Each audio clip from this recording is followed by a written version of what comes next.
بسم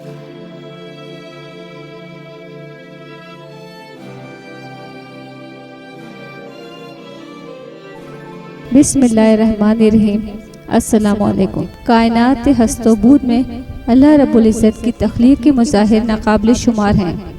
اجرام سماوی اور ان مجموعے ہائے نجوم کی ریل پیل کائنات کے حسن کو دوبالا کرتے ہوئے اسے ایک خاص انداز میں متوازن رکھے ہوئے ہے۔ یہی توازن اس کائنات کا حقیقی حسن ہے، جس کے باعث میٹر اور اینی میٹر پر مشتمل کروڑوں اربوں کہکشاؤں کے مجموعے بغیر کسی حادثے کے کائنات کے مرکز کے گرد محو گردش ہیں۔ ہماری کہکشاں ملکی وے دراصل ایک چکردار کہکشاں ہے۔ اس کے 4 بازو ہیں جن میں واقع کروڑوں ستارے کہکشاں کے مرکز کے گرد گردش کر رہے ہیں۔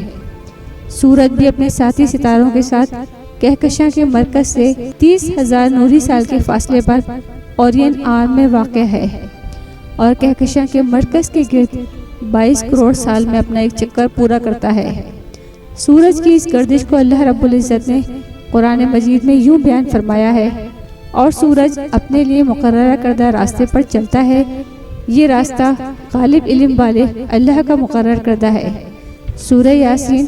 چاند کی روشنی سورج کے مرہون منت ہے۔ جس طرح زمین سورج کی دھوپ سے تمازت پاتی اور روشن ہوتی ہے، اسی طرح چاند بھی سورج ہی کی دھوپ سے منور ہوتا ہے۔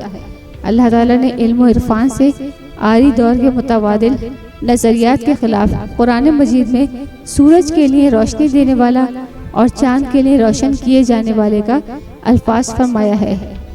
اللہ پاک سورہ یونس میں فرماتے ہیں: وہی ہے جس نے سورج کو روشنی کا منبع بنایا اور چاند کو اس سے روشن کیا۔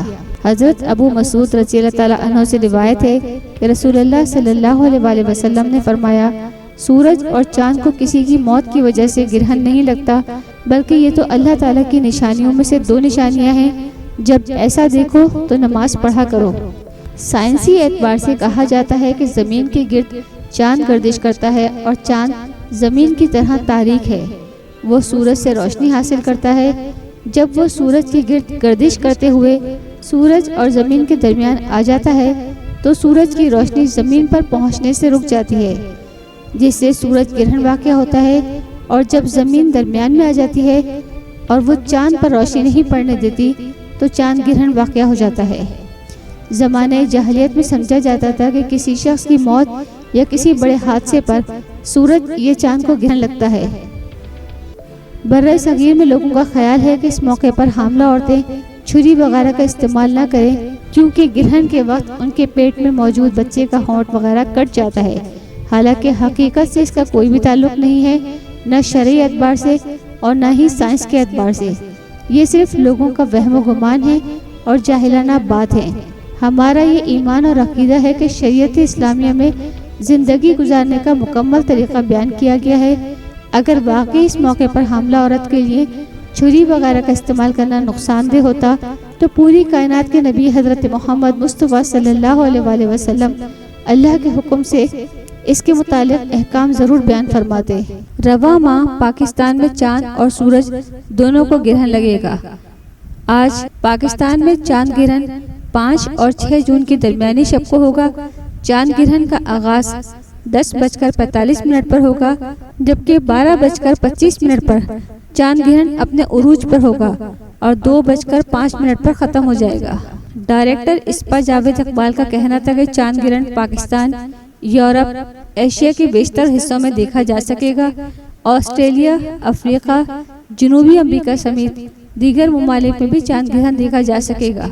زمین کا وہ سایہ جو گردش کے دوران کرۂ زمین کے چاند اور سورج کے درمیان آ جانے سے چاند کی سطح پر پڑتا ہے اور چاند تاریک نظر آنے لگتا ہے، اسے چاند گرہن کہتے ہیں۔ چاند گرہن کی 2 اقسام ہیں: مکمل چاند گرہن اور جزوی چاند گرہن۔ چاند گرہن کبھی جزوی ہوتا ہے تو کبھی پورا، کیونکہ یہ اس کی گردش پر منحصر ہوتا ہے۔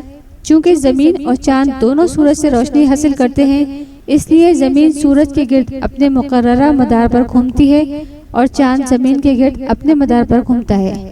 چاند اور زمین کا سایہ سورج کے درمیان میں سال میں 2 بار آتا ہے اور اس کا سایہ ایک دوسرے پر پڑتا ہے۔ چاند پر سایہ پڑتا ہے تو چاند گرہن، اور سورج پر پڑتا ہے تو زمین پر سورج گرہن دکھائی دیتا ہے۔ چاند گرہن کے وقت پڑھنے والی نماز نماز خسوف کہلاتی ہے۔ نماز خسوف اس وقت تک جاری رہتی ہے جب تک چاند گرہن رہے، مگر یہ علیحدہ علیحدہ اپنے گھروں میں پڑھ سکتے ہیں۔ اس میں جماعت نہیں ہوتی، اور اس کو پڑھنے کا طریقہ بھی عام 2 رکعت نماز نفل کی طرح ہوتا ہے۔ حضرت ابو بکر صدیق رضی اللہ تعالیٰ عنہ سے روایت کرتے ہیں کہ رسول اللہ صلی اللہ علیہ وسلم نے فرمایا، سورج اور چاند دونوں اللہ تعالیٰ کی نشانیاں ہیں، اور کسی کی موت اور حیات سے ان میں گرہن نہیں لگتا، بلکہ اللہ ان کو گرہن کر کے اپنے بندوں کو ڈراتا ہے۔ صحیح بخاری حدیث نمبر 1048۔ ایسی ہی مفید معلومات کے لیے آپ ہمارے چینل کو سبسکرائب اور ساتھ ہی بیل آئیکن کو پریس کریں تاکہ ہر نئی آنے والی ویڈیو آپ لوگوں کو فوری طور پر ملتی رہے۔ اگر ہماری ویڈیو پسند آئی ہو تو آپ اپنے دوستوں اور احباب کے ساتھ ضرور شیئر کریں۔ آنے والی نئی ویڈیو تک ہم آپ سے اجازت چاہتے ہیں۔ اللہ حافظ۔